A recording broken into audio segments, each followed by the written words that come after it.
You're listening to the We Are Libertarians Network. Learn more at wearelibertarians.com.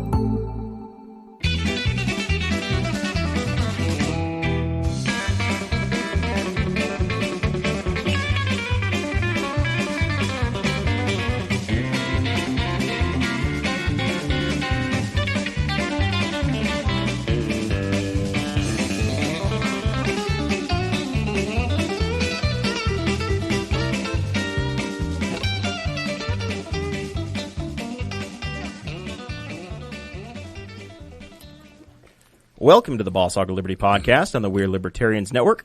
I am your host, Jeremiah Morrell. As always, I'm joined by our co-host, Dakota Davis and Clay Morgan. Welcome, gentlemen. Hey. Hey. I had to jump up. I was looking at my show notes real quick. That's all right. This show is about our lives in rural Indiana. It's a show that man, I am struggling. It's the live feed. The bright lights. This show is about folks who are involved in politics. We promise our episodes are going to be fun and an easy listen. We interview people who are influencers, elected officials, political experts, and folks that we just find interesting. Today, for episode 24, The Boss Hog of Liberty, we are joined by Henry County Council President, Mr. Nate LaMar. Welcome, Nate. Thank you. Appreciate this, and thanks for hosting here in your home, Dakota. Yeah, absolutely. I love it. Great. This is a dream come true. We're in the world-famous studios north of Q Avenue. Exactly. It's a top-secret location. It's not even a home away from home. It's like home at home. That's right. That's correct. It's a second-floor penthouse studio. People always talk about, whenever you talk to those people that are lucky enough to work from home. I mean, I guess I can say that now, but Jeremiah doesn't pay me enough to really classify it as work.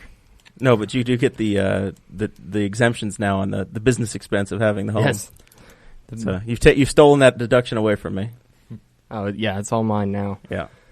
So we are broadcasting from the new studio for the very first time, Facebook Live and the subsequent YouTube feed video that's available.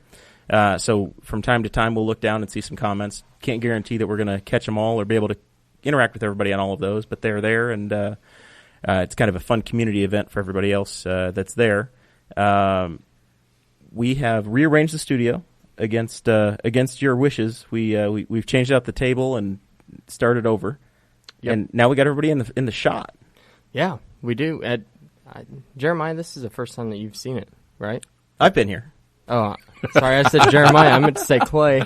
Yeah, it is. Yep. Other than watching you guys on the Facebook Live when you've been testing it out. So, yeah. Yeah, what'd you think? I thought it was pretty cool. You think it's neat? Yeah. Sounded awesome. good, looked good. So yeah. We're a month ahead of schedule. We were trying to be here by November 6th was the goal that we had set, and just kept picking away at it. And it's passion. And here we are. Passion. Well, it's really because of the donations that came pouring in. Whenever we asked for them, we had a big support group of people that really wanted to see us take off and be successful. And because of that, we were able to get this done literally a month before schedule. Like, it was, November 6th? Yeah, I think that was our target. Yeah, that was like, all right, we're going to try to get it by November 6th. And here we are, and it's October 5th. So, yeah, we've got more soundproofing panels. We have the new table.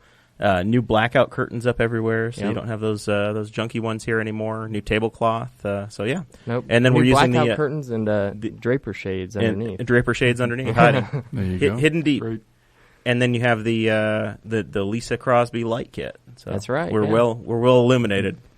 Yeah, and we worked all day on this Saturday. Yeah, we literally, like, our Saturday for Jeremiah, Audrey, and myself was working on the studio, compiling a list of things that we needed, getting the table from Jeremiah's house, and then eventually we went and did a little thing with Clay at 4, right? Mm-hmm. Yeah, but there you go. So we've been promoting it for a few weeks that we were going to be a part of the Victory Lane Camp's chili contest, and that was Saturday. Dakota, myself, and Sheriff McCorkle, and as predicted, a non-pasta chili entry did win. So, yeah, that is true.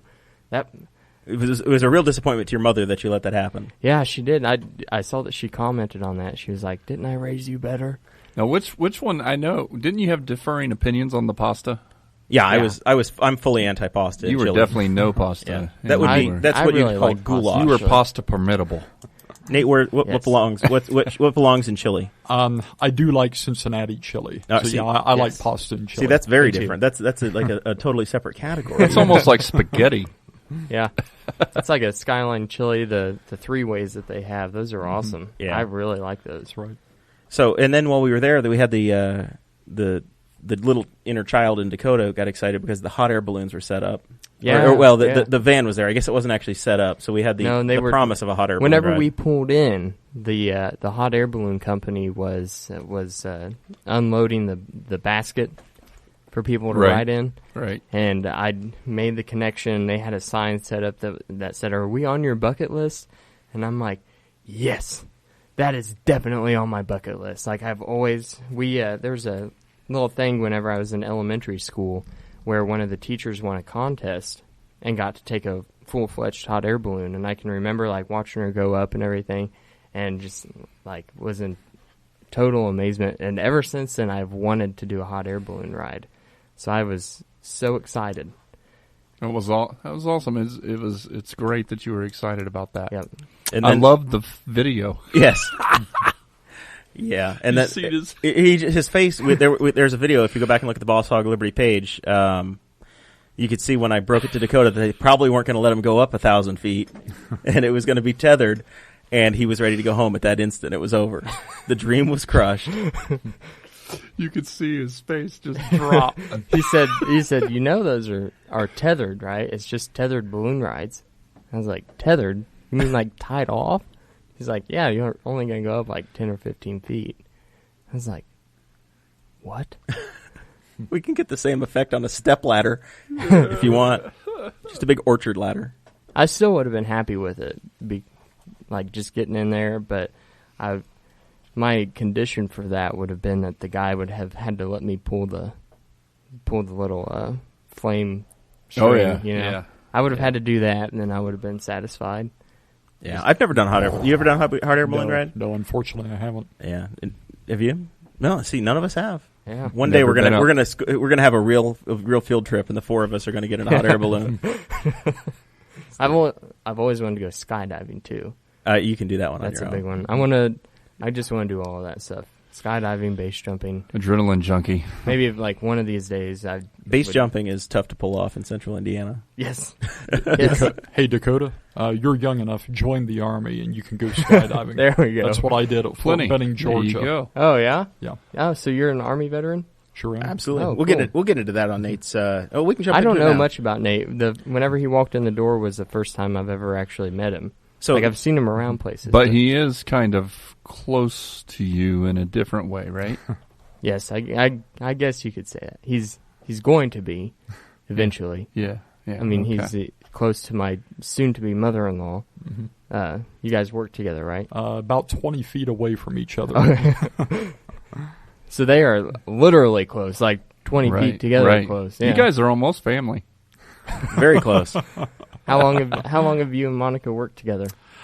Monica started there before I did. I don't know the exact date, but I began work at Draper in July of 1999. So Yeah. I've been there just over 18 years now. Yeah, so you've known Monica since I was 4 years old. Mhm. Yeah, Wow. a lot longer than what I have. Pales in comparison to my 5 years. There you go. So I guess that we know whose side she's going to take if things come crashing down between Or Nate if, and I. On I don't know this if Nate got an podcast. invite to the wedding, but he's obviously going to be sitting on Monica and Audrey's side, Yeah. on the Draper side, in the Spiceland Church. So I've known Nate for this goes back to probably right around the time you were starting with Draper. I was in high school and you were doing the GOP speech contest, probably one of the first or second You years. competed in, I believe, the first year we had that. Yeah, I'm the old savvy veteran. And we're now in the 21st year of it. It's old enough to drink. And last year, for our 20th anniversary, we had a record turnout. We had 15 kids compete from throughout Henry County. I think the first year I competed in that, we were at the at the Best Western at the time. That's right. In the conference room back there, yeah. And there were only 3 competing that year? Yeah, I placed in the top 3. I don't know how many there actually were. Just like you were valedictorian of your class? I graduated first in my class, Dakota. So, yeah. There's just like when you walk through the halls at Tri-High, where you're from, all of the valedictorians are on the wall over there. If you walk down the hall at my parents' house, my picture's on the wall over there, too, for being first in my class.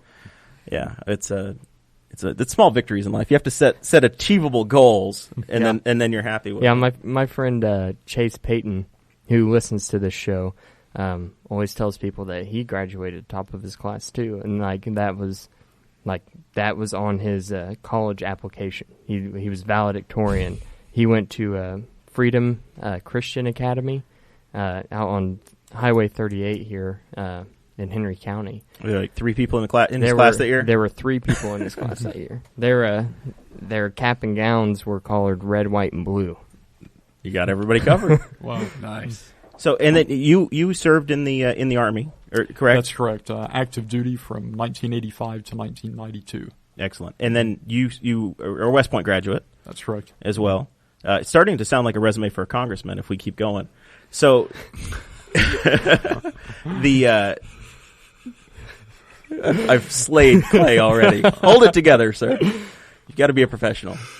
And you also have worked as a liaison for the congressional delegation as they've gone out and found or recruited people in our area for West Point, for the academy, right? That's correct. I serve as Military Academy Liaison Officer for the 6th Congressional District, and that's just a fancy title for West Point Recruiter. Excellent. So that's what I do. He knew me in high school, and yet he never tried to recruit me for West Point. I got overlooked. I don't know if he did that job back in the late 2000 or late 90s, but I started in 1998. Yeah, he I definitely had the to wait for a opportunity. guy to retire from that position until I could take it. So 1998, that's when I became the recruiter for this area.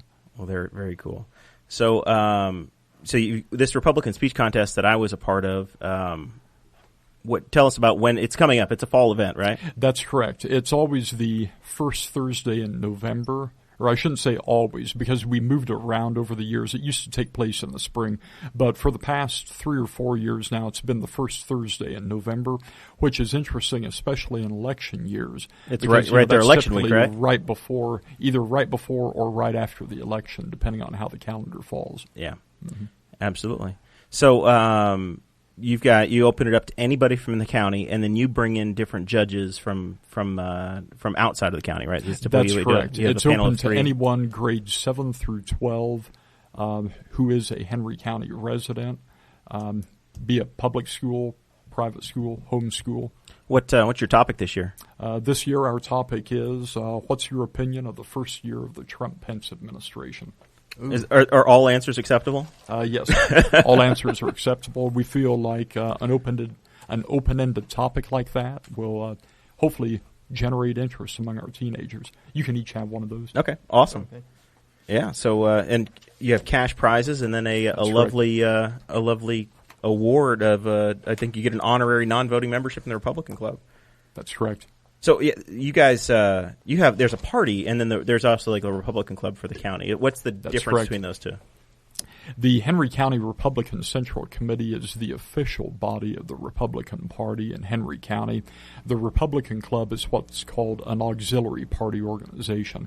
Larger counties will typically have like a Republican Women's Club, Republican Men's Club, Young Republicans, and College Republicans. But in Henry County, we just have one club called the Republican Club. Gotcha. Okay.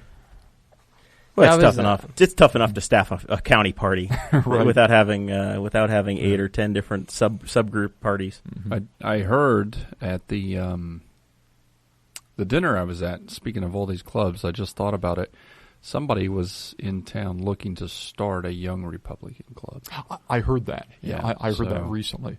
I think it's Ben Fisher, who is a Daleville town councilman, and also he's an officer in Delaware. He may be president of Delaware County Young Republicans. Okay. I think he wants to try to start that organization here in Henry County as well. Yeah. Well, I mean, the true conservative young people already have Young Americans for Liberty. Well, available on like every college campus. We don't have a college. Well, we have Ivy Tech. Yeah, we have the Danielson Center too. So yeah, that is true. We got some opportunities. Is the Danielson Center, is it still open? What have you all heard on it? As far as I knew it was. I don't know. Okay. I haven't Seems heard like someone anything told about me closing. IU East had moved some classes from there to the Ivy Tech building. That's a good question. Have any of you heard that? No, I don't know. Don't know. I haven't heard an update on that. Maybe somebody watching right now will let us know. We may have that. What Travis is picking on us. Travis White says, "Oh, I see. When Nate doesn't talk loud enough, Jared adjusts his mic. When I'm not loud enough, I get trash talk." Well, Travis, you're the media, so we have to pick on you. We learned, and Travis says he wrote a story on the Danielson Center. He's not saying what it is. We have to go buy the paper to learn what Travis said. But he says he wrote a story on it. Mm-hmm. So Nate, you've been making the tour of the 6th district in Indiana, and you've been considering and looking at possibly making a run for office, and you're still evaluating opportunities for yourself. What's that process been like, going around and meeting folks and running all over not all over the state, but darn near all over the state, 19 counties? Yeah, 19 counties throughout the 6th district, which comprises east, central, and southeastern Indiana. It's been a challenge. I'm thankful that our older daughter, Elizabeth, was able to be my driver to a lot of those. Plus, she liked it. She was able to take advantage of it to rack up the hours she needed to get her driver's license, especially the 10 hours of night driving. Absolutely. So is that, I didn't know that anymore. You have to track that now as you're getting your supposed to 40 hours of daytime driving plus 10 hours of nighttime driving to get a driver's license. Yeah, but I can remember being in high school. That was the thing whenever I was trying to get my license. 4 years ago. Yeah, exactly. 4 years ago. 5 years ago. 5.5. You want to slap him? He's still young enough to he's still been caught by some of these new laws. Yeah. But I would just drive my mom to work every morning before I had to go to vocational school. And I was worried at the time that, since the sun was partially coming up whenever I was driving her to work, that it wasn't going to count. I don't know why, and it makes me sound like an idiot 16-year-old, but I was actually worried. I'm like, oh man, they're not going to let me get my license now. It's not legitimately nighttime. The sun's coming up. Poor guy.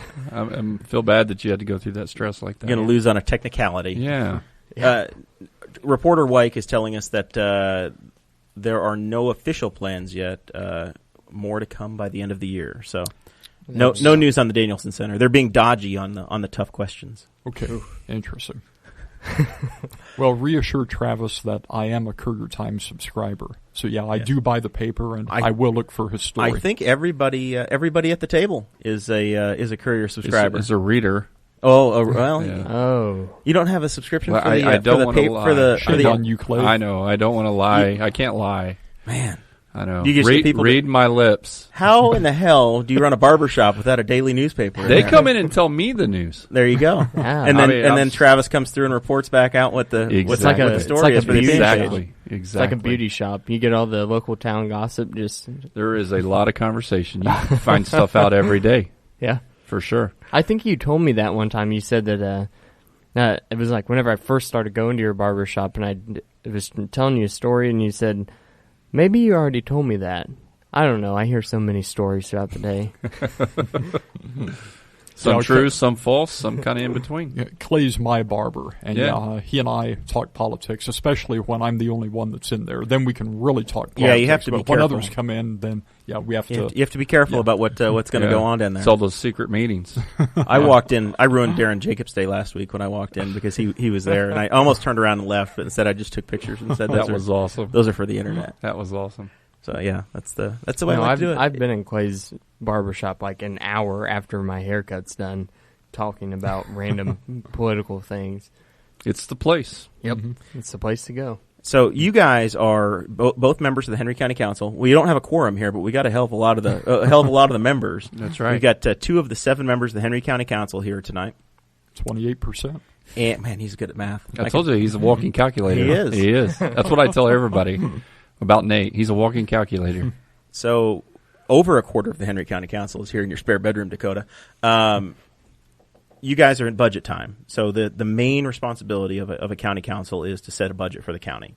That's so correct. you've been going through a process, and Clay's tried to lay this out, but we'll kind of update us as to where we're at. There are expectations and workshops that you guys go through for a revenue forecast. And then in the last couple of weeks, that's been updated, and you've had to make some readjustments. That's correct. We haven't had to do a third day of budget workshops since, I believe, my first year on county council in the summer of 2007. We had to do 3 days then. Since then, we've been able to accomplish everything, in only 2 days. This year, though, we did meet for 2 days in mid-August, and then the auditor, right before she had submitted the budget to the Department of Local Government Finance, she received new information from them saying that projections were down for Henry County, which I found a little strange, especially on the county option income tax being down, because our unemployment rate has gone down substantially. So one would think as your unemployment rate goes up, then you would think you have more money coming from it. Right. Yeah, one would think the revenue would have gone up from the county option income tax. So the county is funded by property taxes? That's correct. Mm-hmm. Different sorts of local option income taxes? That's right. And then are there other revenue sources? I guess you get some small fees and use fees like for in the recorder's office, the prosecutor's office, the jail. Those are the fee generated. The clerk's office as well. Those are the fee generating branches of county government. So like a court, or are the courts paid for by the state, or are they county funded? Some of both. Okay. Now, court fees have to be paid to the county clerk of courts. Right. Child support, things like that. But like your prosecutor's office and some of those folks are state funded, right? Or do you have to still handle? Here's the issue on the prosecutor's office. It used to be that when you got a speeding ticket, you could request the pretrial diversion. I know that from experience about 15 years ago. And if you paid approximately $150 above and beyond the speeding ticket a little bit fine, of extortion, that would help fund the prosecutor's pretrial diversion budget. The problem is, though, the state is taking more and more of that revenue away from the counties. Interesting. All right. So we do have like some prosecutors paid by the state. And then we have a couple, one or two paid by the county. There's kind of a division there, or something like that anyway. But then the judges are paid by the state. Very cool. So as you've gone through this, you've got, I guess you're done with your workshops now, and now you have basically a final reading or an adoption at your official county council meeting that's coming up this month? Yeah, that'll take place Wednesday, October 25th. Okay. The actual budget adoption. So what happens, I served on the Henry County Memorial Park Board, and I know that there were some expectations that there were going to have to be some scale backs there, and then with the health department as well. What kind of adjustments were made to these, and are there any? Are you expecting to have any staffing level changes, or is it administrative adjustments, or what kind of things are coming with the budget if it passes? It's unfortunate that the property tax caps have crimped. Probably 85 of Indiana's 92 counties in a major way. But it seems that the Department of Local Government Finance picks on health departments and park departments more than anything else. They have borne the brunt of the property tax caps more than the general fund has. How does that work? Is that a fair statement, Clay? Yeah. It seems to be they're the ones that kind of the state says, okay, I honestly, I don't understand how it works or why it works this way. But, yeah, they'll take those two departments and say, okay, here's your limit. Here's what you're going to get. It's like they're at the end of the line almost. I'm not sure how that works. I think the reasoning for it is they are fee-generating branches of county government. You pay fees when you go in to get travel vaccines or a birth certificate or a death certificate at the health department. Sure. Likewise, to rent a shelter house or something, a shelter you pay that house fee. At Memorial Park, So Yeah, that might be why they get squeezed so hard. Interesting. Yeah, and that's one of the things that we wanted to touch on was what exactly the county health department does. Like I know that you go in there and like you can get vaccines there and your death and birth certificates and things there, but like I mean, what else is the scope of their work? at the health department. One thing I'd like to mention that is helpful to me, since I do international at Draper, being able to get vaccines for the places I go to, whether it be hepatitis A, hepatitis B, typhoid, yellow fever, the list goes on and on. I don't have to drive to Indianapolis because the Henry County Health Department is the only health department in this part of Indiana that has travel vaccines. Even the larger counties that are our neighbors, like Hancock, Delaware, Madison, and Wayne County, do not have travel vaccines offered at their health departments. So I'm thankful for that at our health department. Yeah, absolutely. So but you can't get that at your a local doctor's office. You have to go. Is that something that's typically just offered through a health department? A lot of the exotic and tropical disease vaccines are highly regulated, and so typically only a county health department or otherwise a licensed travel clinic has access to those. Okay. Now, I believe the Draper Health Clinic has either hepatitis A or typhoid available. Can't remember which, but the others you have to go to the health department to get. Interesting. It's weird that it's regulated like that. I would have never thought that they would, that you wouldn't be able to access that. Yeah, I had no idea. Interesting. I'm not sure what to think of that. It just seems not strange. even with Obamacare. I don't think it's regulated because they were controlled substances. I think it's more regulated because the live nature of certain vaccines. They can't sit for too long without being used. Otherwise, they go to waste. I think that might be the reason behind it. Yeah, absolutely. That makes sense. All right. So so you've made your adjustments. You expect that to come through, and then I read in the local reporting that there are going to be some changes with the county jail and the way that's set up, and some forward-looking changes there. What's going on over there? That's correct. It's public knowledge that Henry County is currently facing a lawsuit against some former inmates, or a lawsuit by some former inmates against Henry County.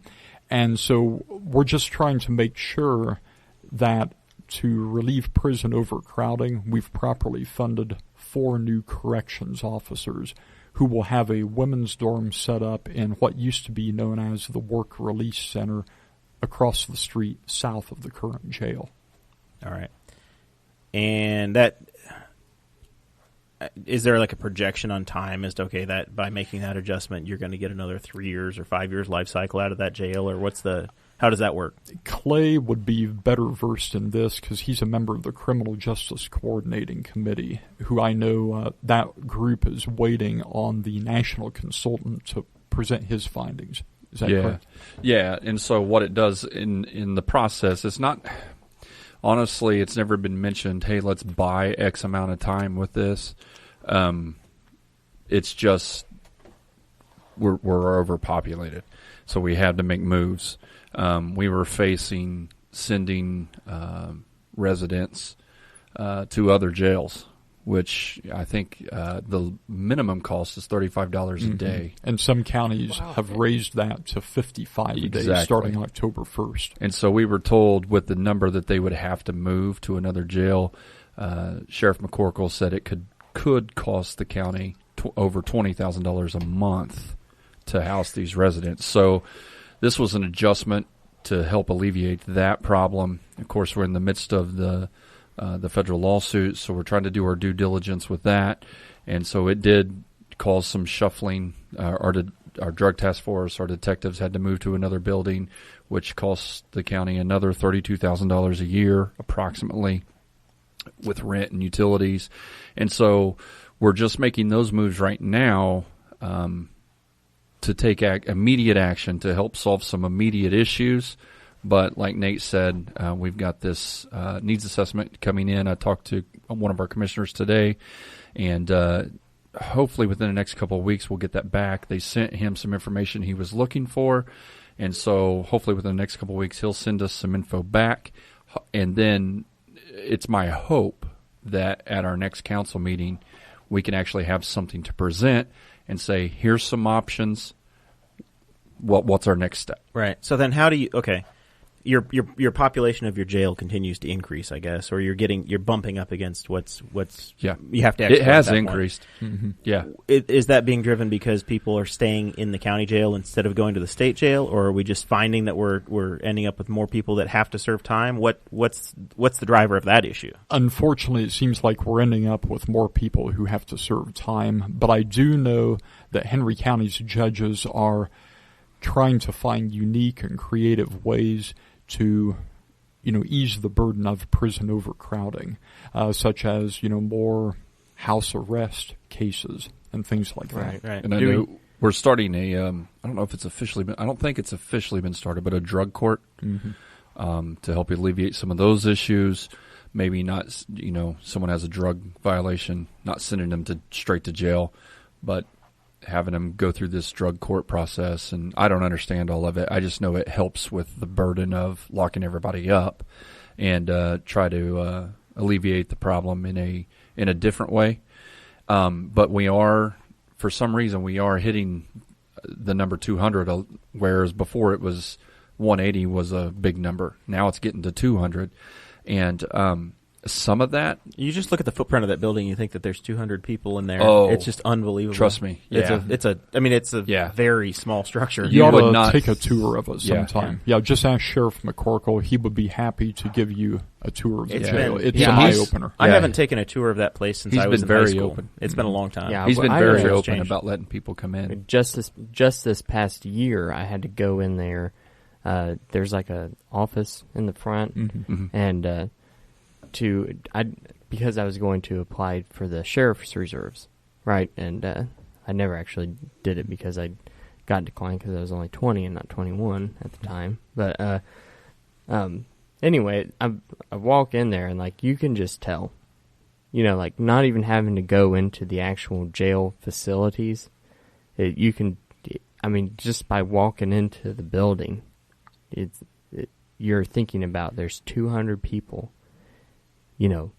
behind these doors, and it's like, holy cow. Yeah, it's pretty jam-packed. So there is a real issue there. And with some of the state laws that you were hitting on some things there, with some of the changes, the former Sheriff Baker was saying this, before these laws took effect in the state, and he was saying these laws would increase the jail population of local jails. Yeah. And so now we're beginning to see all over the state, it's not just Henry County, but all over the state, jails are becoming overcrowded now. Well, and you see, to our neighbors to the north and our neighbors to the south, they're both building, Rush County, I think, is in the process of building a jail, and Delaware County is looking, we've talked about this on the show before, at converting the shell building, one of their shell buildings over to a jail facility. And I just continue to come back to it and say that it's a systematic thing. I'm not sure that warehousing is the solution. It's more of an issue of trying to find ways to get people out of there, whether it's skills programs or education. And here's the thing with different ways to keep them from coming in. Decriminalizing plants, maybe. A lot of that will have to come from the state level, right? And that's where I think that's where the predicament local. It'd be really convenient if we had somebody that could have influence at the state level that was from here. Well, you never know. You never know. Someday. Perhaps. But that is the situation locals are in. Like even when we build our jail, and I heard this comment in the barbershop, and it makes sense. It's not that I like it, but it makes sense. If we're hitting 200, then we build for 200. Yeah. What are we doing? We continue to make more laws in this country, right? And in this state. More laws make more criminals. Well, right? and here's the thing. Criminal justice, I'm a big advocate in believing that criminal justice could be reformed in such a way to help reduce this, but that's not the direction it's going yet. Yeah. So from your seat as a county council member, you're saddled with here's the law. Here's the bogey. Way it is. Here's what you're responsible for. Now, how are you going to actually fund that? Yeah. And it's sad that jail consultants, when they make plans for future jails and even future prisons, they look at the population of at-risk 8th grade boys, and they take that number and use some factor to project in the future to determine future prison and jail construction needs. Do you know what they use to determine who is at risk? No, I don't, because Okay, I was I know just that curious. I know that classification I varies didn't know from if I one would have state been to the next. I didn't know if Yeah. I would have been considered at risk when I was in 8th grade. I think most of the time, in the things that I know of, they use family income, and then different stats of area, the town you live in, or XYZ, Right. or sometimes even ethnic, whether you're white, Racial background. racial. There you go. And then I'm sure that school grades were announced today. Shenandoah, by the way, got an A across the board. Yes. So congratulations to them. Yeah. Some others didn't do quite as well, but I would What did- imagine that number. What did Tri High affects- get? I think you guys were a solid B. Yeah. Knightstown did okay too, except for the It's middle not bad, school. It's not bad. Sorry, Joe, your middle school's struggling. You gotta work on the keyboarding down there, Mr. Canary. Yeah, and I think Wilbur Wright was a D. Really? That was the worst of the grades that I saw. That's too bad. Yeah, it's the area. Yeah. Those I've been around those teachers. Yeah, it's not for years. It's not staffing. Oh I'm no, sure they about are that. awesome. But on one thing I want to throw in too, while we're on the criminal justice part, as far as Henry County, we are actively involved in a program called the Juvenile Detention Alternative Initiative. Yep. So we're on the front end, working with juveniles through our probation department, Judge Witham, and really all the branches are actively working together to help prevent.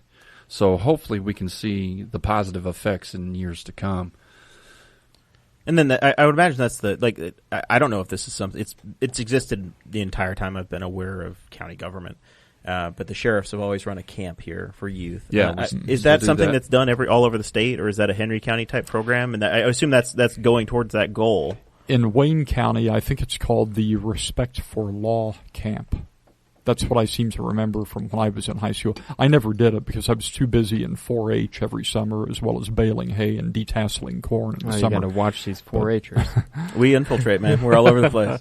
But yeah, that's what Wayne County called it. But it was essentially the same thing as what they do here in Henry County. There's Clay. Every episode, Sorry. every episode, Clay just I was terrorizes trying, I us was with trying sound. to I was trying to look at comments. I can't look at the comments without it turning on. And you can't mute the phone. One day we'll teach you how to use your phone. Would you please? He's not a millennial like the rest of us. I will. Well, like Dakota and I. He's the Gen Xer in the crowd. Exactly. And I'm just kind of working my way Same into here. it. Yeah, Yeah. I'm at the top edge of Gen X. He's at the middle to lower edge of Yeah. Gen X. that's the way Dakota and I are. I'm like the world's oldest millennial, and Dakota is one of the world's young. I think you are like the world's youngest millennial. Yeah, I'm like the last millennial. Yeah. But that's what's neat about this program today. We've got a 20-something here, a 30-something, a 40-something, and I regret to say that I hit the half-century mark a few weeks ago. Hey, there you go. You're still there you go. You're still running marathons and outperforming any of us, so don't even start. Don't even start. Congratulations, by the way, to Elizabeth. She handed off her tiara last night. Your daughter's one of my 4-H members in the Junior Leader Club, and she was the final, I guess, one of the final Henry County 4-H ambassadors. So she's fulfilled her duties last night, and we have a new Mr. and Miss Henry County for 4-H. So Clay's wife. congratulations to said the hello. Lamar Thank you. family. What's Appreciate that? Clay's wife Beth said hello. Oh, did she? Yeah. I told her she could watch. So you allowed her to watch? I did. You I gave did. permission. Yeah, I did. I allowed her because see, around our house. Oh, I better stop now.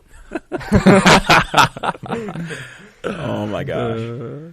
All right. Yeah. So the last main topic that I wanted to cover on the county level side is we started to talk about the funding a little bit, and it's through property taxes. The county doesn't set property tax rates. That's correct. They You like fund to a certain levy, and then they adjust, but you have a cap. That's generally correct. the way it works, right? Yes, and the property tax caps were voted in by public question in 2010. Indiana does not have the right of referendum like California is Right. probably the most famous state that has that. Indiana has what's called public questions that can go on the ballot only after they have passed 2 separately elected sessions of the state legislature. And in 2010, the voters of Indiana passed by a pretty overwhelming margin to put the property tax caps in place. Yeah, That's Indiana is the first constitutional a authorization pure- for property taxes, by the way. We are a pure republic in Indiana. Yes. No democracy here, just a republic. That's the way it's supposed to be. No mob rule, no overwhelming I can vote to take your property and you can't do anything about it. I like it. That's why I like Indiana. It's always interesting when Dakota kind of goes off on his Yeah, philosophical you thought never patterns. Know. I just these things sometimes just I pop sit in in my head amazement. sometimes. You just sit in amazement? Yeah, I can tell because you kind of tilt your head over and your eyes get kind of squinty and you're like, what's he going to say next? All right, so you've got the property taxes, and then does the county have some influence over income tax levels, right? That's correct. Every county in Indiana can adopt a county option income tax along with either a county economic development income tax or a I'm at a loss for words. The bright lights, it's the way it goes. We're all getting used to them. There's one called a CAGIT. CAGIT? Yes, county adjusted gross income tax. Okay. SEDIT, county economic development income tax. Yeah, either one of those. You can't adopt both. You pick one of them. Yes, you pick one of them. So Henry County has caged. Henry County has a SEDIT, a county economic development income tax, but it was used for inventory tax relief when Indiana went off the inventory tax in, I believe, 2004 or 2005. Early in the Mitch Daniels administration. That's I think. right. Yeah. Mm-hmm. All right, and then we have the infamous public safety income tax as well now. That's correct. That's a public local safety option. local option income tax. All right. Mm-hmm. And Were you on the council whenever Jeremiah spoke fervently against it? He was very passionate, very fervent. I was. Nate said, "The hell with you, Jeremiah."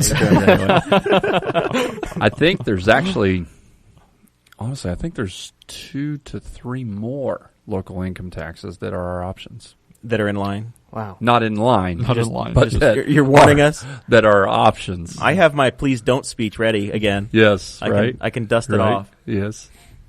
I'll be there this time. Right. Put you guys on double barrel fire now. Exactly. That's all right. The city voted for it too. Everybody voted. Literally every official voted for it. It was unanimous on what's called the County Option Income Tax Council. Okay. The County Option Income Tax Council consists of all of the taxing levy. So it's all of your towns and cities plus county, right? That's correct. And they're apportioned. The county council controls 44%. Okay, there are 100 votes total. Okay. And it's roughly proportionate to population. County council controls 44 votes on the County Option Income Tax Council. City council controls 36 votes. The remaining 20 votes are allocated among every incorporated town in Henry County to the tune of, and Clay, correct me if I'm wrong, but I believe Middletown gets 3 votes on there, Knightstown gets 3 votes, Spiceland gets 2 votes, and all other incorporated towns have 1 vote on there. Is that correct? Incorporated towns, you mean like Dunreath? Like Moreland Yes. or Dunreath? Right. Or, They've done it Huntsville. roughly proportionate to population. Okay. Yeah. Yeah, I'm honestly, I'm not sure the exact amount. I just know the others are very minimal. So basically, they all have to revolt against you guys for you to lose a vote. Yeah. So that's what our last bullet point is on here with the county, and we plug that in because I'm the chairman of the party of the county's Libertarian Party. Jeremiah is my right hand man that walks me through everything because I don't know what I'm doing. It's your personal advisor. Yes, And his consigliere. Yeah, Your Svengali. the hand of the king, so to speak. Anybody watch Game of Thrones other than me here? Okay, You're the one. All right. Well, Nate's busy traveling the world. He knows like 14 languages and runs in marathons. He doesn't have time to do the things you yeah, do. that's right. But He's going to be a congressman or a senator or a state senator or a state representative or a county councilman. One of those things, most likely. Yeah. A good chance of it. So he's raised hundreds of thousands of dollars at this point. So he's got to spend it on something. Jeremiah checks into this stuff. He's going to be like Evan Bayh with just this huge war chest Please, looking Jeremiah, for a raise. don't compare me to Evan Bayh. yes, I'm trying to help. Look at me helping. that was the best comment of the night. Do not compare me to Evan Bayh. that was classic. But anyway, part of the one of the things that whenever you sign up to be a party member, they give you our tenants as well as signing your name to the non-aggression principle, which says that you will not initiate force. I promise not to punch you, basically, is what it says. And, unless you punch me first, then I get to punch back. Oh. That's the non-aggression principle. One of the tenets is against the income tax, be it federal, state, or local. So that was my last point that I wanted to ask about. With 2 elected local officials here, how would this budget look without a local income tax? I mean, obviously, some more hardcore libertarians that Jeremiah and I both say that we're pragmatic libertarians is what we call ourselves. Is Rex Bell a hardcore libertarian? By comparison? He's more pure than I am, probably. Okay. Yeah. But at the same time, I think Rex is pretty pragmatic. But there are some absolute, closer to anarchist libertarians that argue over whether or not we should have stop signs or basic standards. And I'm not quite that far to down the libertarian rabbit hole. No, but you would probably consider me pretty extreme. Yeah, but what in this perfect libertarian utopia that I've developed in my mind, there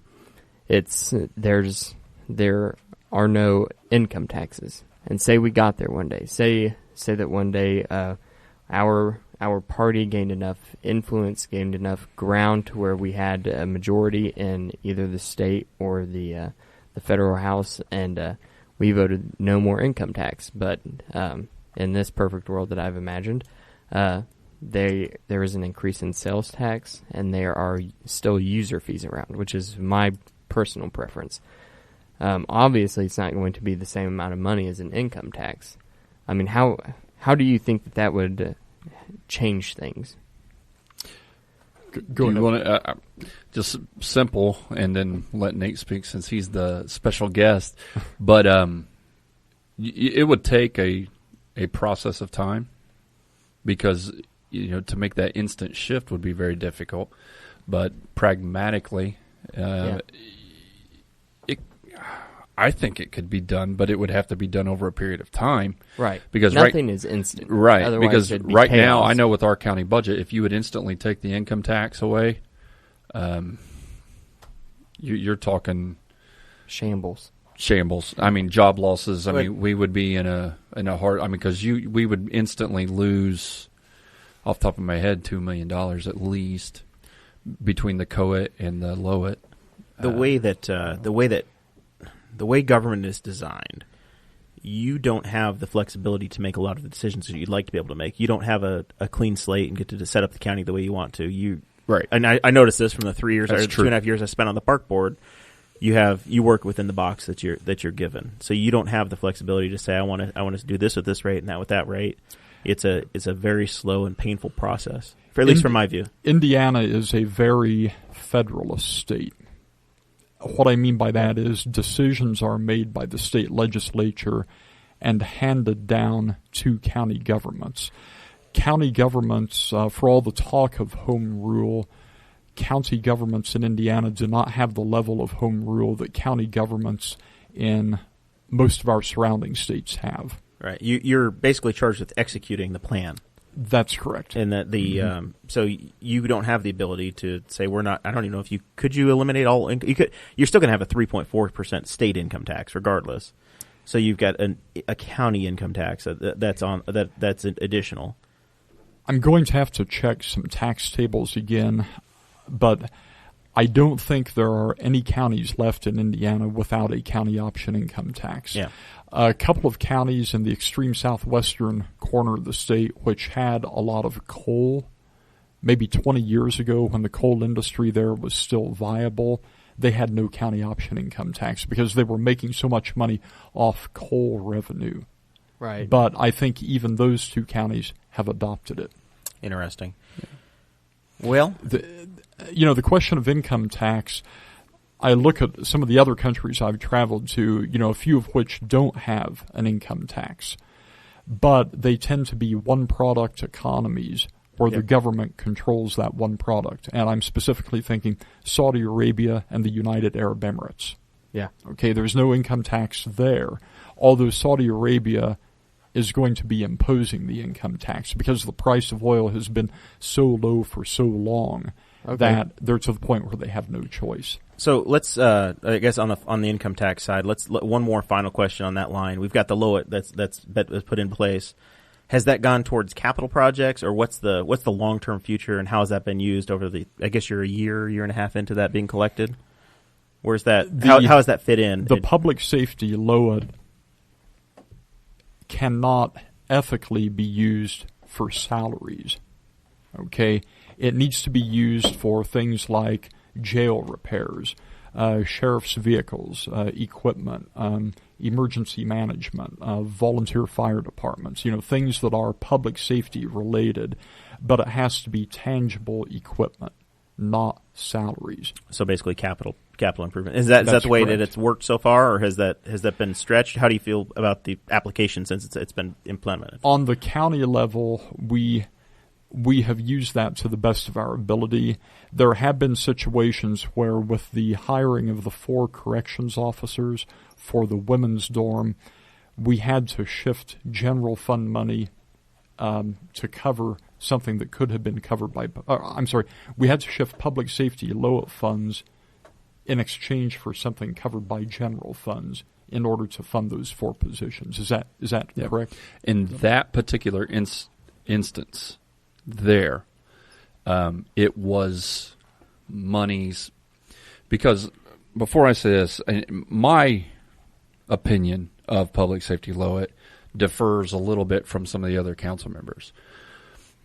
We can legally use public safety money for pay and benefits.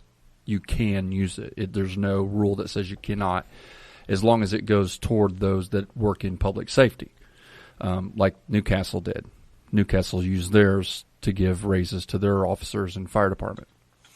But we have some on our council that would prefer not to do that, and I get it, so it's not worth fighting over. So instead, what happens is we take, say, I'm just throwing numbers out, say $125,000 for jail maintenance comes out of general fund. But we need $125,000 to pay for X amount of officers. So what we do, and it's just a switch around, all we do is we just take the LOIT to pay that $125 that came from general and use that general $125 to pay for the officers. I'm okay with that because it all stays in the sheriff's department budget. The one thing that I've been critical of the past couple years, and tried to keep a finger on and been a part of, I'm there on the council, but it's just when we use public safety money to fill gaps in the general fund. That's where we start getting off on the wrong trail. So so on that note, though, we did it last year, and I wasn't pleased with the way it happened last year, and I voted no on the budget. Well, this year we did it minimally, and given our current situation, it's like, okay, it's a give and take. And I was at I can't remember if it was, I guess it was probably your August meeting, and there was I think there was final funding of Prairie Township getting a new piece of equipment. That's correct. Yes. And there was some discussion amongst the members at that time that we need to have a scoring system or a plan going forward, or so that it's not arbitrary. Is that still in process? Yeah, or where is that at? That's been completed thanks to Clay obtaining information from the Shirley Volunteer Fire Department. We came up with a process by which a volunteer fire department that does not receive public safety LOIT funding can apply for it from the county. Now, the example of that was Prairie Township. They initially weren't going to receive additional funding from the town of Mount Summit nor the town of Springport to go towards the purchase of this new fire truck. Eventually, Mount Summit, did fess up and, sent their portion. That's good. But it wasn't enough to cover it. So at the county level, we did that because in the case of Prairie Township, they are the second most populous township in Henry County, with Henry Township being the most populous. And Henry Township, the city of Newcastle, has full-time firefighters. Prairie Township is also responsible for the prison, the geo-correctional facility. Therefore, we determined that it was in the county's best interest to go ahead and help them, purchase this new fire truck. Likewise, we have another township, Liberty Township, that has approached me, although they have not yet completed the paperwork. It's in your district, I guess, over in the eastern part of the county. Because Liberty Township has no incorporated areas. Not even Millville? Millville's not incorporated? Therefore, Liberty Township has no choice but to apply with the county. And now that process is in place. Interesting. All right. Well, Nate, I know you've got to duck out of here early, so we'll give you a chance for any final thoughts on your side, anything you need to plug or announcements you might need to make, and then we'll let you buzz out whenever you want to. You're welcome to stay until the end or let you excuse yourself at any time. Thank you. I appreciate that. Well, you touched on this earlier, and it has been an interesting 6-month exploratory campaign, but I have decided that I will not be running for Congress in the 6th Congressional District. Another opportunity has presented itself. Last week, State Senator Doug Eckerty, State Senate District 26, announced his retirement, and I'm now looking at that. Nothing definite yet, but State Senate District 26 is the northern third of Henry County. It's southern, western, and northern Madison County, and it's the northern half of Delaware County plus Yorktown. So it's a very rural district. It's a big C around Muncie. That's correct. It's like a giant crescent moon around Muncie and Anderson, both, for that matter. Very purposefully done. Like Moreland be in there? That's correct. Okay. Yes, everything in the northern third of Henry County. The U.S. 36 corridor is in that district. Absolutely. Cool. Yeah, it's basically the Henry County portion probably is the exact same portion that Commissioner Baker has, I would imagine. Is pretty much the same area? That's right. The northern district of the commissioners, Stony Creek, Blue River, Prairie, Jefferson, and Fall Creek. It's those townships. Well, very cool. And then is it Pendleton? Is Pendleton? That's correct. Yeah, okay. Pendleton's in there. Pendleton, LaPel, Elwood, Alexandria, and then Gaston, Albany, Eaton, Yorktown. Lots of small parades potentially in your future. All right. And the Sulphur Springs Mud Bog. That's right. Every year, that big parade. There you go. Yeah. So you get to look forward to that. The best barbecued chicken around. And you might see Jeremiah fall off a trailer. It's happened before. Well, I just want to point out how historical this actually is, because Mr. LaMar has come on the Boss Hog of Liberty to tread the water a little bit here and be a little more open about his future. I feel like we knew more than we did before. Wow. There we go.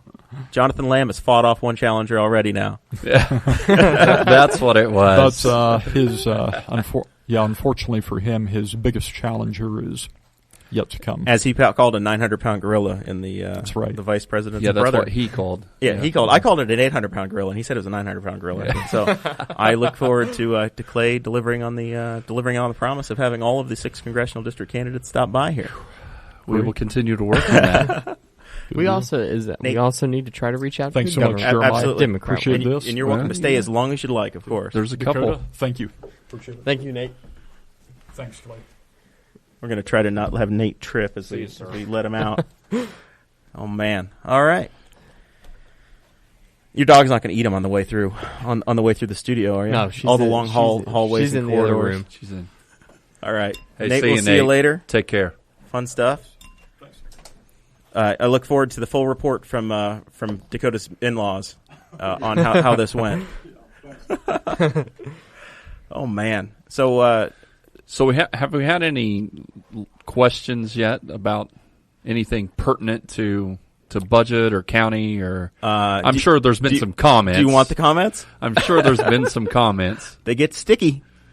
No, Travis Wyke wants to know if any major announcements are made. He got a little something there at the end if he made it back in time.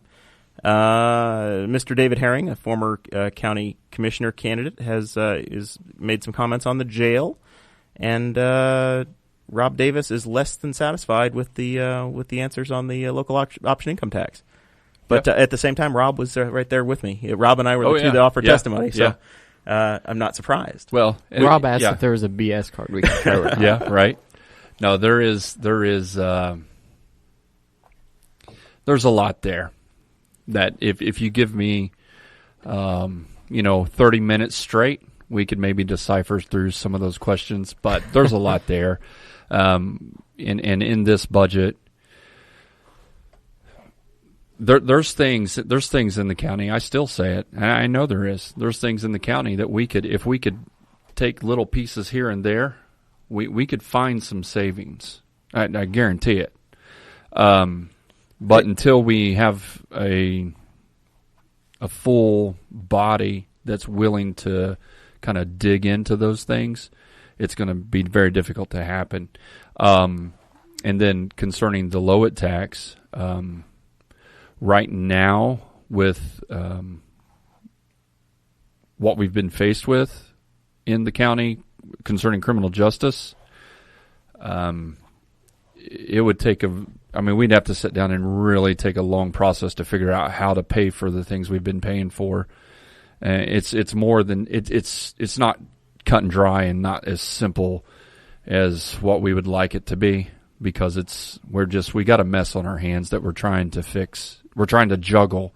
The future looks better. Although I guarantee you that the future looks better. But in the meantime, we're juggling. Ago, you were very nervous and pessimistic going into this yes, meeting you guys had. So very much so. I hear that there was some sort of a turn or an adjustment and some improvements. In your big meeting Monday. Yeah, the thing I was happy about is I was really concerned that we were going to have to make these huge cuts, and they were still going to put permanent expenses into the budget. That was my issue a few years ago that I spoke about, and I complained about, and I voiced my opinion, and it didn't work. It didn't, we still passed permanent expenses, and that year's the year we ended up having $90 some $1,000 short in payroll. And, we started the next year with $220. So I've been concerned. And to be quite honest, from our budget session over the month of August and September, I've been very concerned because everything I was hearing was looking like some, in my opinion, poor decisions were going to be made that were not beneficial to the county's future at all. But what happened is in our council meeting, I basically gave a speech, to be honest, and upset some people, very much so. And but you know what? We came back Monday following, sat down, and it was a total different story. I just don't understand how people can get upset about that, about trying to be responsible. One of the biggest problems for me, I think a lot of the frustration comes because I'm so, in comparison, so young and new to the council. The 5-year rookie? Yeah, the 5-year rookie, exactly. I think that's where the frustration comes. Really? I've actually had one of the council members a couple of years ago admit it to me that, they were very frustrated with me, and they just said, they took me to a back room and said, you're right about what you say. It's just that it's frustrating because we take it personal. It personal. It's one of those things where they say, well, that's not how things are done here. New guy. Sure. Yeah. Sure. I've heard several times, well, this is the way it's always been done. Well, that's not where we're at anymore, and I am outspoken. And you know what? Here's the thing. I can say if we have a good plan on the table, I can say, hey, we got a good plan. I'm not a thorn in the side just for being a thorn in the side. I just really care about the future. Right, and we'll leave it at this, I guess, and we'll move on to the topics. There are elections coming up in 13 months, and there are 4 council seats available and 1 commissioner seat available, and I think a clerk and an auditor and a sheriff. So if people want to make changes in the county, they've got the opportunity to do so. And it's a good time to make your announcements in January or February if you want one of those seats. Exactly. And everybody should have to interview for their jobs. Because they're all good people. Everybody that serves on the council is a good person. And that's the thing. It's not about that. Yeah, exactly. Just different points of view, different ways of approaching things. Well, good deal. So trying to stay on track here with the the itinerary that Dakota has prepared for us against my will. Maybe we do need to have a special session with me on the budget because I still have more to say. You still got more. Man, we counter program next week. Catanagnos, a big episode 25, the celebration episode. We're a quarter of the way to the big 100. That's it. We're on our way. Catanagnos, the #1 most downloaded podcast.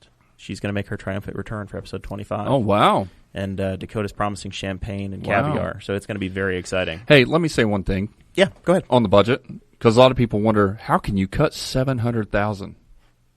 Well, a big chunk. Why not $1 million, man? Slash it. Here's a big chunk, because the raises that were originally proposed, which I said we can't afford. Right. With the raises plus the perf money, retirement money, right, $380,000. So it's a $380,000. So this is like a Washington cut. So it's a cut in the proposed increase, but not a cut in what was spent over last year. Right. Yeah, that's part of it. Now, $380,000 of the $700. So, and again, so that was my frustration. So you got over half. That's what I was speaking. Speaking. That's why I was kind of fired up, because we were almost ready. Most of that council was willing and ready to pull the trigger on an increase in tax. On increasing $380,000 to a budget that we were barely making. That's why I was so mad. Now, when we sat down Monday and the auditor's office had prepared potential cuts, but you're right, cuts to the proposed budget, we took those out. That instantaneously took $380,000 away. And so that's when I thought, okay, we've got a good start. All right. Now, there was other items in there that were cut, simply cut, where we did reduce the general fund budget. And then there was another item where because of raised taxes last year, more funding helped fund a particular computers. It was in the commissioner's budget. Helped fund some computers out of that, and so we could reduce it out of the general fund. How many? So, what's the makeup of the county council? Let's get this out of the way real quick. How many Republicans? 5-2. It's 5-2. It's 5-2 Republican Democrat. Okay, but whenever party's people, not our problem. Well, hold on. Whenever people talk about tax and spend, whenever people talk about tax and spend, usually the word to follow that is liberal. Whenever they describe a politician that is inherently liberal, like a Bernie Sanders type, they're a tax and spend liberal, right? Right. We have a majority Republican, supposedly conservative county council that is tax and spend. That's the philosophy. Well, here's. You didn't see. I just said I wanted to make one more comment, but I tried to get you off this train, and now you're here. So good luck. To end, we're gonna save some of this for the next episode. To end this, tax and spend. I don't know that I would point the finger and say you're tax and spend. But here's what I would say. In my 5 years of being on the council, being the rookie, right? You and Steve are both rookies. Yeah. Does Steve take the terrible punishment you do as well, or just you? Duggar? Yeah. He used to. Yeah. He used to. Then he became a tax and spend Republican. Well, and it was that's not what I'm saying. But no, my first couple years in there, me and him were, getting hammered a little bit by other people, not drinking or anything, But anyways, no. Here's where it is, and I've said this before, and I know it really ticks people off, and I know there's going to be people who hear this that. I mean, that Facebook video I put out, I knew certain people were going to watch it. Oh, man, they were hot. They were so mad at me. But I didn't say anything that wasn't true. And I'm not being mean. Yeah. You can get mad about common sense as much as you want. It doesn't change the fact that it's true. All I'm doing is stating where we're actually at. And the actual truth is, would I say tax and spend? No. We don't go to meetings and a bunch of council members say, hey, let's just tax people so we can get more money. But what we do have is some people that are, for some reason, so they to be honest, they act scared to make any big moves or make any big waves in the system. Okay? So when you're not willing to do that, then your spending levels stay at a certain level, right? Or increase because naturally government wants to grow. Things increase. Exactly. So when we say, well, we have this that we need, or this that we want to do, or this that we deserve, we don't have the money for it. So what do? Raise taxes. Well, and an awful lot of what happens is, I saw this in the park board as well, salary and insurance and retirement costs are just an incredible part. The head count is just a huge part of running any organization. Yeah. We spend, and I know you've seen a big chunk of this on the park board, but we spend a few million, several million in insurance. Yep, absolutely. Health insurance. All right. Well, we're going to leave the budget stuff there. Yes. We'll move on for now. Okay. Dakota and I took a field trip because Dakota is also, like Nate LaMar. Is that what we're gonna touch on that today? Yeah. Okay. All right. We visited a city council meeting because you're starting to think about the potential of possibly maybe running for something in the future might happen to have something to do with the city council. Yeah, but we're not totally for sure yet. We're not making any announcements because we don't want to trigger any sort of an inquisition like I had. I've told you guys the story that I wound up going before the Indiana. Yeah, the Indiana. That's why James Neese is your son. Yeah, James Neese is my son because he testified that the stenographer messed it up, and that's the old legendary story. But I got fined $1,000 by the Indiana Election Commission. So I'm just trying to keep you from having a fine from the Henry County Election Board. They don't have nearly the stiff abilities that I think it's a little bit. Maybe $250 is the max you'll get hit with here, but I don't want anything happening to you, so I'm trying to take care of it. $250,000. I just can't afford it. Yeah, that's what happened. That's actually why they waived my fee too. They said, "Well, you have $1,000 fee, Mr. Morrell." I know that would help on the budget a lot. Right. Yeah. Oh, yeah. No, the way Indiana election code's set up, that probably gets split between the parties that have that have members on the election board, and they get that's beer money for the next year. But they waived my fee at the state level. So we went and visited the Newcastle City Council and followed up with our guest from episode 23, and sat right behind Mr. Dicken. Yeah, the city council meeting was on Monday, as it usually is. Correct. Every other Monday. Whether they want one or not. Yep. Basically, they opened up the meeting. The first thing they did was actually the council voted on a motion to come out against gerrymandering, which, as libertarians, that's typically a big deal in our circle. Yeah, absolutely. So we're interested in improving election. Clay, you want to slide forward a little bit, Clay, if you want to be on the camera. You're falling right out of the shot. Well, I'm just trying to scoot back a little bit and let Dakota run. Give the show away. Okay. So basically, they had this thing set up that every, I guess that you guys are going to be getting it here soon. It's basically this page that comes up, and it's in support of redistricting right now, and in support of a redistrict every 10 years.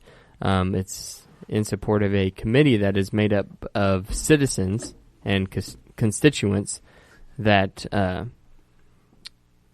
Basically, what happens is there's the counties will have to reapportion their numbers or their districts every 10 years. We take a census and we have to do that. Yeah, and the board that does that is made up by citizens. Like it's an appointed position. I don't think that's the case. That is exactly the case. That's what they That's wrote. what they're asking for. Yes, that's their resolution is to ask for that. But right now, all of this is what they're asking for. Nothing is concrete at all. It's not like they could pass anything. This is just them passing, saying that yes, we all unanimously agree with this. But this meeting was whenever they passed the budget, right, for the city. That was the main thing, and so the highlights from it were basically everything got passed, no issues at all, except there were 2 dissenting votes to the ordinance dealing with the city mayor, council, and clerk pay raises. Yes, that was Aaron Dicken and Rex Peckinpah. Yep. They were against the Aaron, which he was on the podcast last week, and he made it very clear he's not against the mayor raises or the clerk treasurer raises, but he is against. He doesn't feel like he does like they do the work to warrant that raise. Right. And then there was about an hour of discussion over large trash, which it's the way small cities work. You have these are the basic utilities and functions are what they have to go over, and they spent a great amount of time. There's two factions, Clay. There's a faction that says if we don't pick up the large trash, it's going to get dumped out in the county and it's going to be a mess on somebody else's hands. So we need to keep picking it up. And there's another faction that says either we're going to let it sit on the curb or we're not, and the city shouldn't be doing this anyway. It's costing us hundreds of thousands of dollars a year. We're $150,000. Yeah, and basically they decided they're going to study it. They're not to a point to make any decisions yet, but they're still discussing. And I think Fall the council's study committee. Yeah, and as as libertarians and in the libertarian circles that we run in, obviously people are going to say, why can't a private contractor, and you and I talked about this too, why can't a private contractor just do this? And yes, we both agreed it's going to open up a market to where we'll see on like Facebook Marketplace and Newcastle rummage sales and Connorsville. Somebody can say, "Hey, I need this couch hauled away, $20," and somebody will come take it and it'll be done. Yeah, absolutely. And but on the other hand, my first job was on a farm. Sure. We had 22 acres of farmland, and there were multiple times during the years that I worked there from age 14 to 16, and where I would have to go out and pick up trash because somebody had literally driven into a cornfield and got in the bed of their truck and dumped half of a bathroom or half of a living room in the cornfield. So not only is the farmer losing money because some of his crops are destroyed, but he's also losing money because he has to go and pay me the current minimum wage to go out there and pick up trash. And if I get injured on the job or poked with a hypodermic needle while I'm out there, then he's got to pay for that too. Your slippery slope, Mr. Progressive Libertarian over there, is getting questionable. Well, here's the thing that I'm thinking. You're thinking it's the government's job. Yeah, exactly. Well, I mean, it's a private company that comes and does it for the government. Well, right now they're city employees. Why not just eliminate all trash service completely and let somebody hire Big B or any one of the three companies that service our area now that I could hire living in White Estates? You do, yeah. Right. So why does the city need to provide that service at all? I'm not saying that the city necessarily has to provide that service, but unless we're going to do away with all trash services and go to a private company, then we cannot exclude part of it while we keep one part of it. Well, and on that note, dealing with local government, so I think it'd be an awesome idea if you could alleviate that cost and then just let a private contractor do it, like you said. You would also eliminate that revenue from your sewer and water bill as well. But what would say somebody doesn't use it, say they do, just go dump it somewhere, or then you have an ordinance and you're violating somebody else's property rights and you go deal with it. And okay. If somebody lets it pile up, then you have a county health department that's going to come in and step in and do their job, just like they do now if somebody has stuff piling up and they don't let it get hauled away. Okay. So at some point, and that's why because again, the thing I say all the time, if people would just be self-responsible, sure, yeah, we wouldn't have some of these problems, right? And I mean, I've utilized the large trash pickup myself because I did not have. Okay, there was a point in my life, and I know it's hard to believe considering the beautiful studio that I built. That we have built. That you guys have done a wonderful job. Yeah, that I was dead broke all the time. I lived paycheck to paycheck whenever I first moved out on my own. I was desperate to get out of the house. I bought a house, remodeled it, and just lived paycheck to paycheck. I made just barely over $10 an hour. And I lived here and, still had a girlfriend that I wanted to take out on dates and things, and so that was my life. I had a little car. Did you ever pick it for $15 an hour? Or? No. No? Huh. No, actually, in the union that I belonged to, striking was outlawed. It's not allowed. Yeah. Interesting. How interesting World's is that? worst union.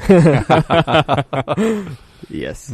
So anyway, so the city trash thing is it's undecided. We'll continue to keep an eye on that, and as that comes along, we'll see. But it's once again, it's another opportunity to reevaluate, in my view, and say, hey, do we really have to be able? Because the county doesn't provide this. No. And I, what's so funny is some of these things I hear about, and I'm like, really?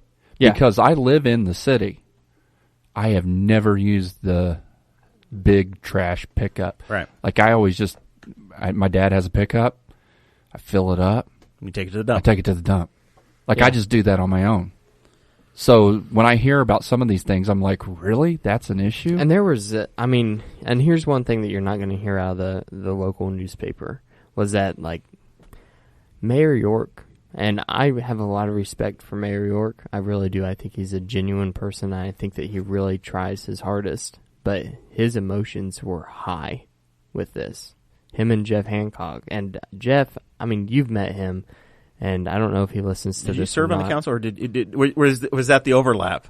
That was the overlap. Oh, that's who he defeated. Hi, Jeff. That was the overlap. I don't know if either one of these people are listening right now, but Jeff is just like leaning back in his chair, and if you're watching on video, then you'll see it. But he's like this, and Mayor York is like about to hop out of his seat. And like raising his voice at him. I've heard city council meetings have been interesting. So it was luckily one Monday a month I'm freed up now that I wasn't before, so now I can go watch for the sport of it. There you go. Only one Monday a month though. Yeah, they have them twice. Yeah, now I've got all my Mondays free, at least on that side. All right. Yeah, and there was just so many things that I disagreed with on this whole thing, but I guess we'll move on. We might hear more about that. In about a year from now. There we go. Perhaps. As Dakota continues to monitor the situation and make any adjustments he may need to make. Develop an exploratory committee. Perhaps. Maybe. Perhaps. Yeah. You can start raising money. You don't have to say what you're running for. Mm-hmm. But you do have to do some paperwork. All right. So then the other... God, I hate paperwork. The other item on here isn't nearly as much fun. No, and that's why we're ending the episode with it. So the Las Vegas thing happened, and Monday was just a brutal day for me, and I'm sure you guys too. But I was, and if you listen to the Tuesday episode of We Are Libertarians, Chris Spangle was pretty eloquent, talking about the Las Vegas murders, and it knocked the wind out of me. Monday was awful. Yeah, I first woke up and I looked at my phone. I opened Facebook and I saw something that the headline was like 20 people dead in mass shooting in Las Vegas, but it was like a very unreputable news source. I would say it wasn't mainstream or anything, and I was like, it's just clickbait. I didn't believe it until. I think there was something in wall chat, like in the middle of the night. I looked at it and saw something. Maybe Tyler or somebody. That's where I'd opened wall chat, and then I saw it again. And I was like, "Holy cow, this is actually real!" Geez. So and I started reading more on it, and I've been sucked into the news ever since about it. Yeah, and you have the helpless feeling, Clay. You just don't. Obviously you're 2,000 miles away, and you're just reading about it, and obviously there's heroic stories, and a very sick person. So I didn't know what to do. I said, the hell with it. I'm giving blood. And I tried to talk Dakota into it, and we couldn't make the arrangements work out. But Audrey gave blood, and I gave blood, and I knew, it struck me, not the 58 people that died, but the 500 that were injured was just like. It's massive. And just, that was. It's a war zone. Yeah. It's massive. And they're all traumatic injuries, and you're just like, obviously there's going to be a need for blood, and then you've got the hurricanes and everything else. So I went and I made an arrangement. The Bloodmobile was in Muncie, and I work up there, so I just ran over and gave real quick.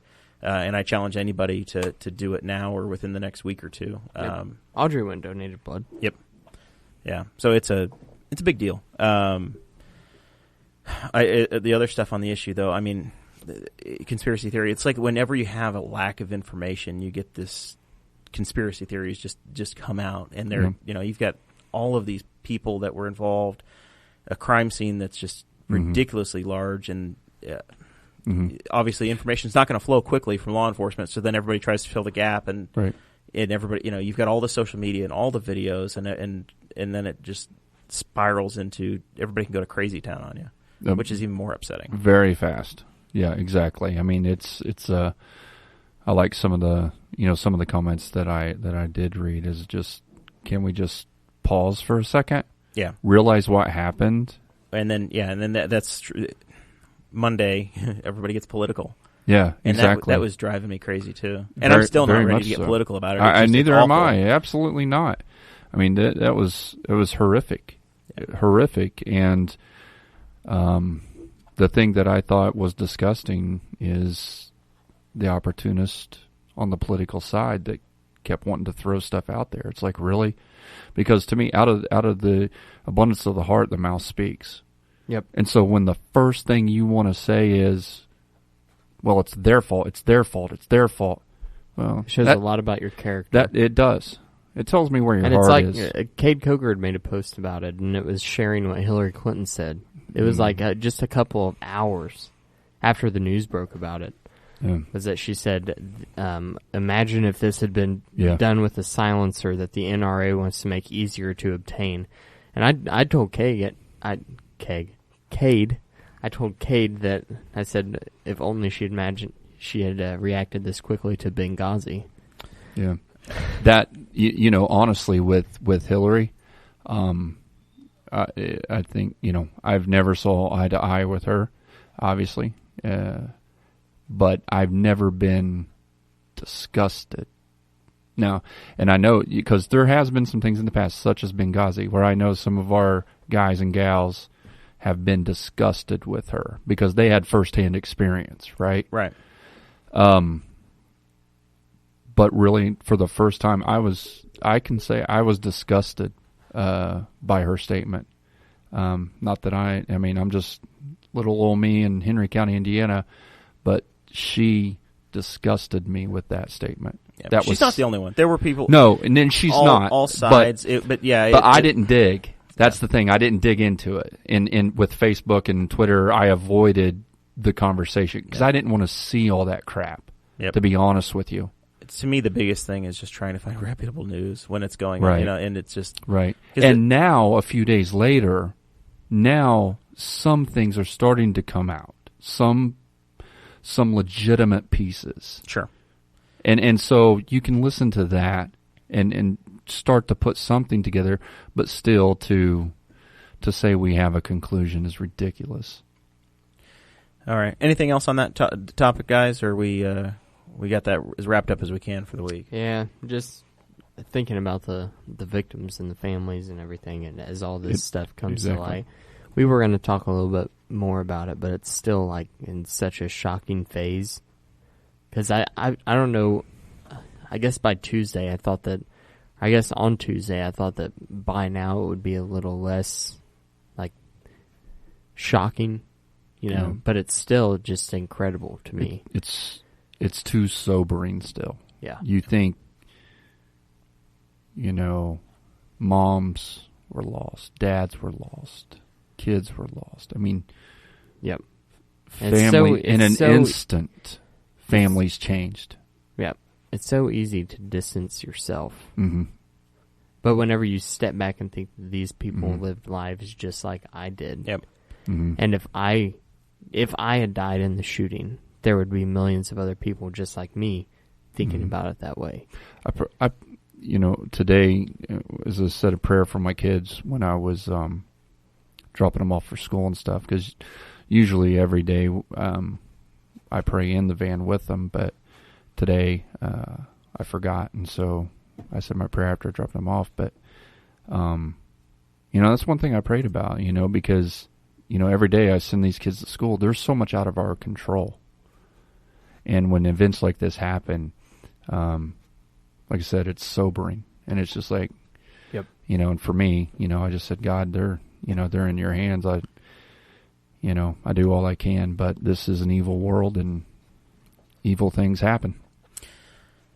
All right. Well, I guess we'll move into our final thoughts portion here. We've had This is an interesting new week for us here in the studio. Got a lot of thanks to give to folks. Got new headshots. Dakota and I did the live event down at Morty's a couple weeks ago, and Ben DeJong came down from Michigan on his birthday and did a photo shoot for We Are Libertarians. Oh, wow, so cool. we got some sweet new pictures. That's where some of those pictures came from? That's where those came from. Yeah. If we had been able to get Clay down there, Hey, we could have had the three it's all of good. us. But It's all good. we're going to get him in some pro shots with us together. Riding your coattail. That's it. But it's just lots and lots of cool things have happened. We've got a super secret group, the Inner Circle. You can apply for membership. We gave temporary membership to Darren Jacobs as long as he's on his best behavior. Yep. He can keep it. 9-month probationary period, Darren. 9 months. Wow. Wow. Wow. Dakota's in charge of tracking that. And then the one thing I want to ask for people, if you want to help support the page, support the show, we need to get we created a YouTube page. So this is our second video that we're doing that's going to be on the YouTube. We did our test video last night, and then this episode 24 is actually going to be on our YouTube page. For us to have a static location for that, we need to have 100 subscribers. So we have to be around 30 days as well, and we just launched the page. So we haven't met that mark yet, but by the time we get to 30 days, I need to have 100 subscribers. So I ask anybody that's listening, jump on YouTube. Don't just like the videos. Liking the videos is cool, but just actually click subscribe to the YouTube page, and we'll get to the number we need to have, and then we'll be youtube.com/BossHogOfLiberty or whatever, and then we can use that on other platforms so people can actually go out and find us easily. Yeah. Because right now, if you search Boss Hog of Liberty on YouTube, you have to sift through like four first videos that are of the Dukes of Hazzard, and then you'll find. How us. dare they use our name? Yeah. I mean, come on, get with the current millennium, right? Yeah, that's correct. We're the new show. Nobody in town. cares about them anymore. All right. Anything else that you guys have final thoughts wise, Dakota? Anything to plug? No, just like and subscribe. All of our bumper stickers are spoken for, and the only way that you're going to get a fridge magnet is if you are a guest on the show. All right, so it's time to reorder already. The bumper stickers, I caught some crap last night from Dakota because I was less than generous in speaking of the design. I think they're quaint, and I think they are they're going to be memorable, and they'll be in the museum someday. All right, the museum. Yeah, in the Boss Hog of Liberty Museum. It'll probably be preserved in this guest bedroom, I'm sure. Yes, forever and ever. Clay, any final thoughts from your side tonight? Only final thought is again on the budget. Oh, I won't go forever, but no, I just I can say that this just simply for Henry County residents, this budget is obviously not perfect. We obviously still have some work to do. I'm still concerned about some of the same things that I've always been concerned about. However, for 2018, this is a budget that gets us level, and the council did acknowledge that there are some things that we need to adjust in the future. So it's my goal that even as early as February, March, to start making sure we follow where the money's going and kind of keep a consistent track record throughout the year, knowing where we're at. So anyways, as of right now, as long as things stay the same, I went from an absolute no to a yeah, I can work with this. So you're going to be 3 out of 5 you voted for, or 3 out of 5 you voted against? Where's this going to put you on the Clay scale? Yeah, on the Clay scale. This if I vote yes on this one, this will put me out of 5 votes, 5 years, 3 yeses and 2 nos. All right. Yeah. 60% of the time, he's okay to work with, I guess. Yeah. Yeah. All right. Well, and you got to. Here's one thing people forget: the same people that put me in office put these people in office. Yep. You know what I'm saying? I mean, so you have a variation of voters, right? Right.